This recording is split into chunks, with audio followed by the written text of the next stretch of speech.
Южно-казахстанским школьникам-студентам будут вживлять чипы. Через них родители смогут контролировать своих детей дистанционно. На эти испытания правительство США выделило колоссальный грант – $3 миллиарда. Руководит грандиозным проектом Рэй Ченкилья, глава глобального центра генной инженерии и новейших технологий Соединенных Штатов Америки.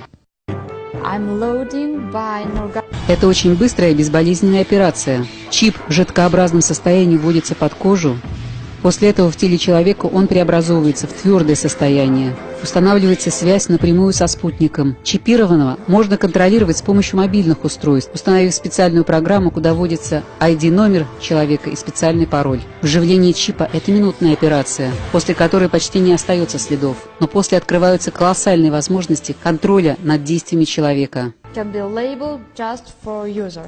С помощью планшета я подключаюсь к Нургали и могу отслеживать, где он находится. Мне поступят сведения, если он закурит или выпьет алкогольный напиток. Все люди в будущем станут полуроботами. Я хочу быть первым, тем более я подписал договор. И если я буду до конца этого проекта участвовать, мне сказали, что заплатят $400 тысяч. Я даже могу некоторые действия его контролировать. Вот видите, я дала ему приказ встать.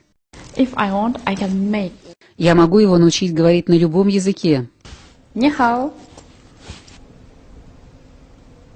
Джимми, это необычное чувство.